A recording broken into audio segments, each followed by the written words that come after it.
warahmatullahi wabarakatuh. Waalaikumsalam warahmatullahi wabarakatuh.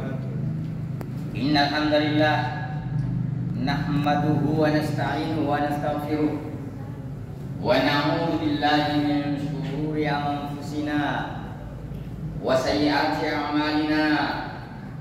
Man yahdihillahu fala mudilla lahu wa man yudlil fala hadiya lahu. Asyhadu an la ilaha illallah wahdahu la syarika lah wa asyhadu anna Muhammadan abduhu wa rasuluh. Allahumma salli wa sallim wa barik ala rasulika sayyidina Muhammadin wa ala alihi wa ashabihi wa man tabi'ahum bi ihsanin ila yaumiddin. Amma ba'du. Ayyuhan nas, usikum wa iyaya bitaqwallah faqad fazal muttaqun. Jamaah salat Isya, salat tarawih yang selalu Allah curahkan kebahagiaan atasnya, bahwa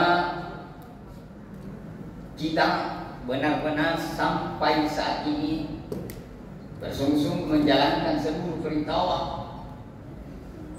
pun juga bersungguh-sungguh meninggalkan segala larangan Allah. Semua itu menunjukkan bahwa benar kita orang-orang yang beriman, orang-orang yang bertakwa. Lalu Allah curahkan bahagia atas kita, tentram dan damai dalam kehidupan kita di dunia.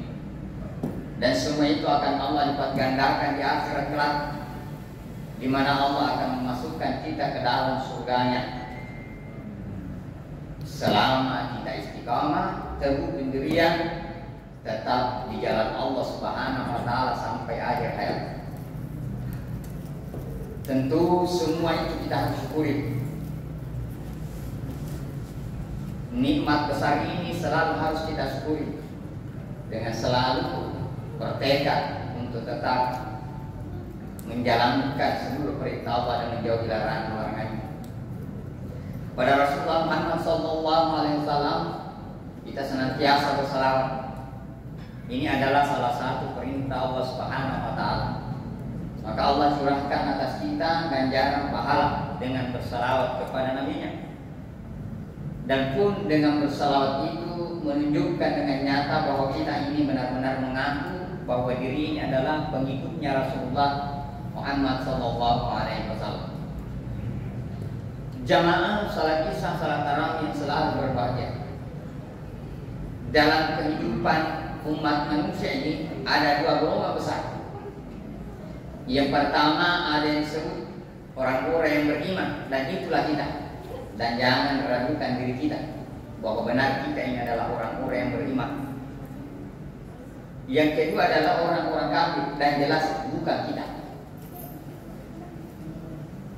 Allah Subhanahu wa taala menempatkan kedua golongan ini berbeda nanti di akhirat. Orang-orang beriman tempatnya di surga, dan itu kekal di dalam. Walaupun ada saja orang-orang beriman ini singgah dulu sejenak di neraka untuk membersihkan dosa-dosanya. Sejenak bukan berarti sebentar, karena satu hari di sana sama dengan 1000 tahun.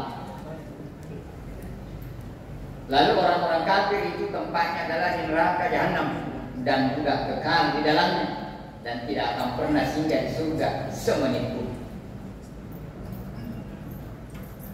Nah, jamaah yang dirahmati Allah Subhanahu wa taala, di dunia ini pun berbeda kedudukannya di hadapan Allah Subhanahu wa taala. Berbeda predikatnya di hadapan Allah Subhanahu wa taala. Orang-orang beriman disebut sebagai khairul bariyah, sebaik-baiknya makhluk Allah Subhanahu wa taala. Alhamdulillah, kita adalah ternyata sebaik-baik makhluk Allah Subhanahu wa taala. Sementara orang-orang kafir itu disebut sebagai syarrul bariyah, sejelek-jeleknya makhluk Allah Subhanahu wa taala. Na'udzubillah billahi. Nah, jamaah yang dirahmati Allah Subhanahu wa taala, di kesempatan yang berbahagia ini kami hanya ingin menasehati diri ini dan kita semuanya tentang bagaimana orang-orang kafir itu nanti di neraka jahanam itu apa yang dirasakan.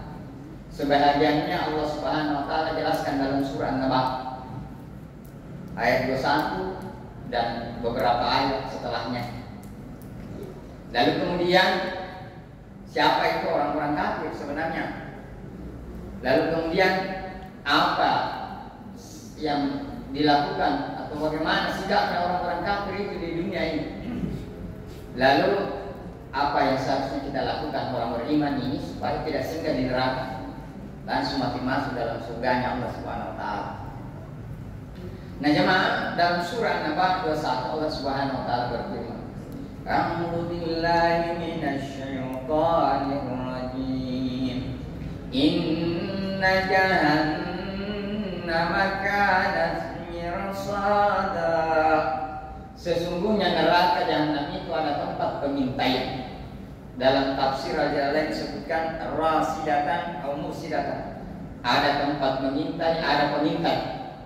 Ada malaikat yang ditugaskan Allah untuk menjaga.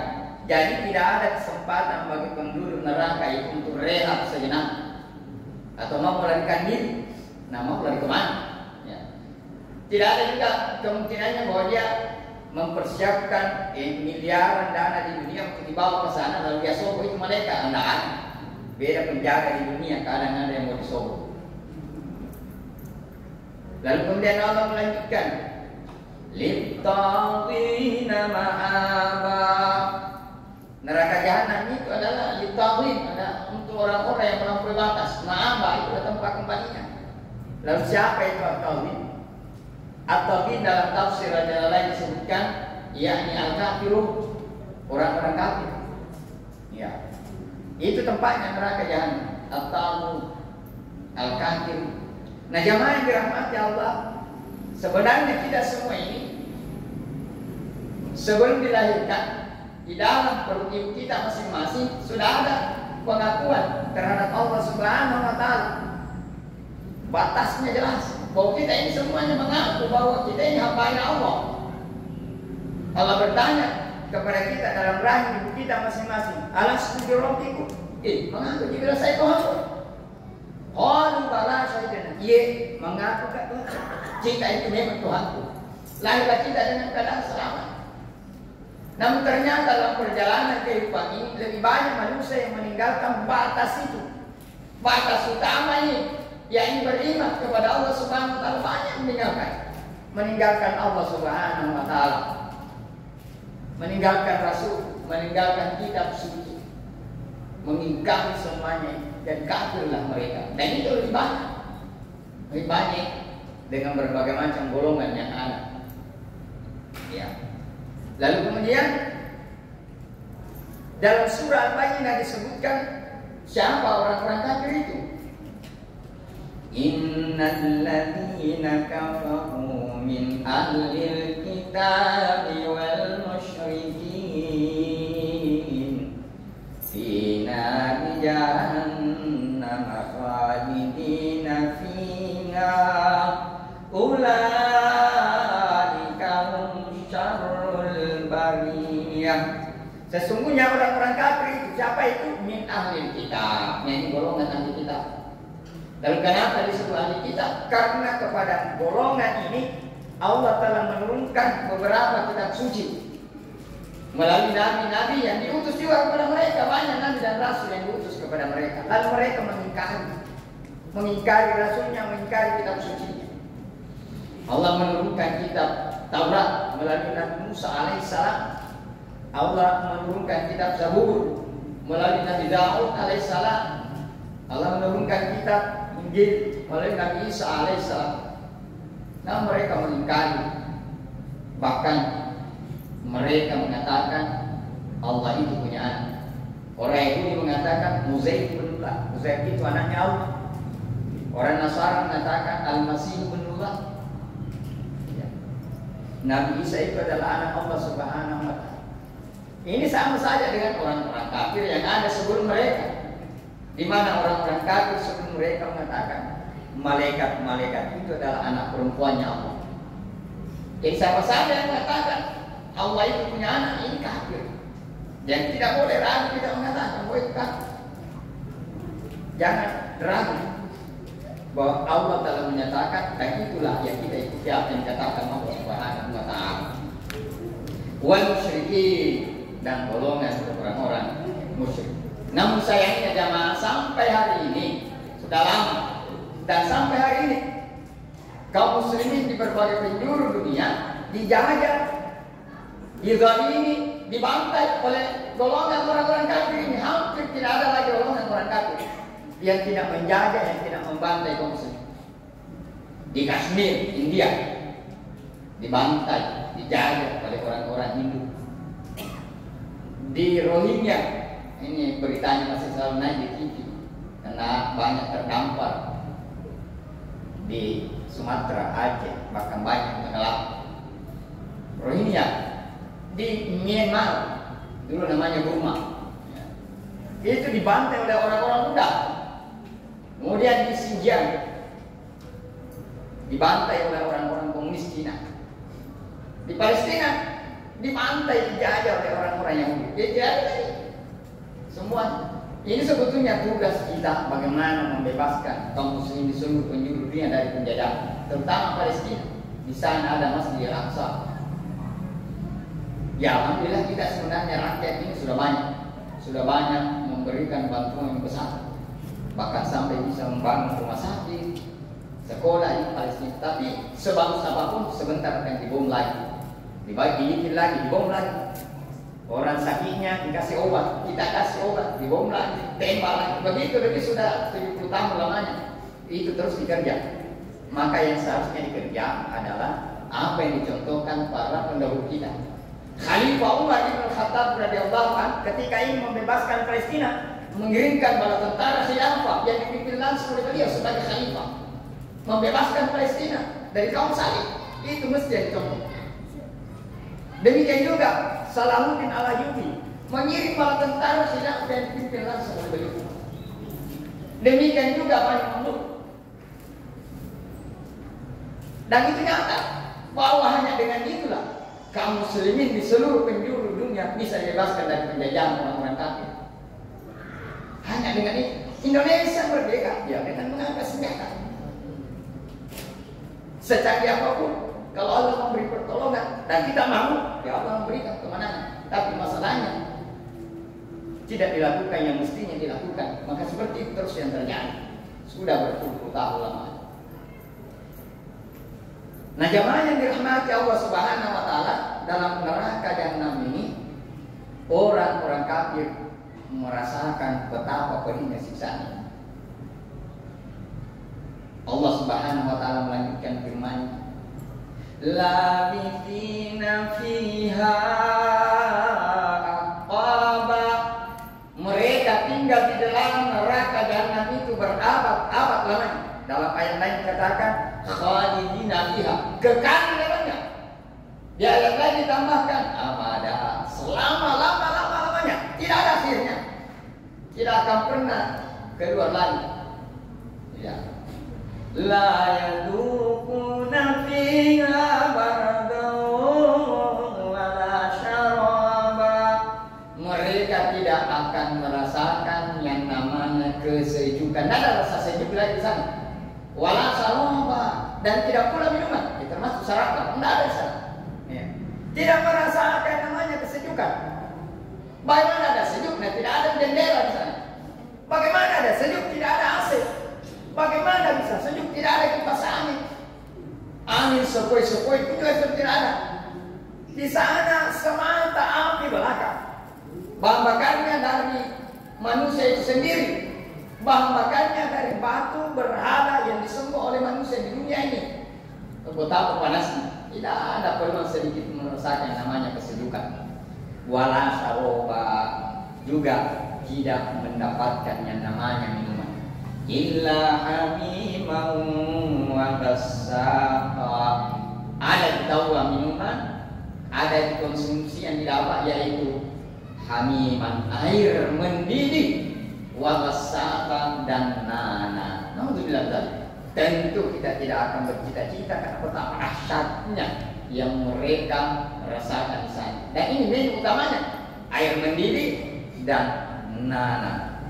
Lalu Jamaah yang dirahmati Allah Subhanahu wa taala, apa yang mesti kita lakukan terutama dalam bulan Ramadan ini supaya kita tidak singgah di neraka, langsung mati saya dan masuk dalam surga. Lalu bagaimana bisa langsung masuk surga? Tidak ada dosa yang kita bawa. Maka upayakan terutama dalam bulan Ramadan ini, waktu sahur banyak beristighfar pada Allah Subhanahu wa taala. Astaghfirullahaladzim wa atubu ilaih. Astaghfirullahaladzim wa atubu ilaih. Astaghfirullahaladzim wa atubu ilaih. Aku minta ampun kepada Allah yang Maha Agung dan aku minta tobat kepada Allah Subhanahu wa taala. Itu harus dilakukan. Minta. Sebenarnya dosa-dosa kita bisa terhapus antara salat wajib satu ke salat wajib yang lain, antara Jumat ke Jumat, antara Ramadan ke Ramadan. Tetapi kalau kita tidak melakukan dosa-dosa besar, maka untuk terhapusnya dosa-dosa memang harus minta kepada Allah, ya Allah. Allahumma ighfir dzunubi, ampuni dosa-dosa ya Allah. Wa tub alayya, dan terimalah taubatku ya Allah. Terus lakukan itu. Nabi saja tidak ada dosanya. Nah, tidak kurang 100 kali istighfarnya dalam sehari. Nah, kita ini di Ramadan itu mungkin direm-rem ini dosa. 11 bulan lamanya berkumpul itu dosa. Olehnya itu harus lebih banyak dari 100. Harus lebih banyak istighfar. Olehnya itu jamaah, jangan bosan istighfar. Istighfar terutama waktu sahur. Waktu sahur adalah paling afdal untuk istighfar. Bukan hanya sahurnya di Ramadan. Waktu sahur di luar Ramadan juga itu afdal istighfar. Lalu kemudian, seandainya tuh ada dosa yang kita bawa ke hadapan Allah nanti, maka datang Al-Quran membela kita. Makanya Rasul mengatakan, Iqra'ul Quran fa innahu ya'ti yaumil qiyamah syafi'an li ashabi. Baca Al-Quran karena di hari kiamat nanti datang Al-Quran itu memberi syafaat kepada sahabatnya. Siapa sahabatnya itu? Ya, yang rajin membaca Al-Quran. Oleh itu rajin membaca Al-Quran, rajin membaca Al-Quran. Karena akan membela kita di hari akhirat. Karena jangan sampai masih ada dosa 1 kah, 2 kah, 3 kah yang kita bawa. Sehingga datanglah Al-Quran membela kita agar supaya kita tidak mencicipi api neraka, agar supaya kita langsung saja masuk ke dalam surga Allah Subhanahu wa taala. Nah, jamaah yang dirahmati Allah Subhanahu wa taala, semoga benar bahwa di bulan Ramadan kali ini dan setelah Ramadan, segala aktivitas kita, segala ucapan dan perbuatan kita dan semuanya bernilai takwa, yang semuanya bisa menghapus dosa-dosa kita, yang kemudian menjadikan bulan Ramadan ini adalah bulan di mana benar-benar tertancap dalam pikiran dan perasaan kita untuk terus membaca Al-Quran bahkan setelah Ramadan sampai akhir hayat kita. Semua benar, tidak ada lagi peluang bagi kita untuk masuk neraka. Dan semoga Allah Subhanahu wa taala mengumpulkan kita semua, mempertemukan kita semua ini di surga terbaiknya bersama Rasulullah Muhammad sallallahu alaihi wasallam. Demikian, lebih kurangnya mohon dimaafkan. Hadana Allah wa iyyakum. Assalamualaikum warahmatullahi wabarakatuh.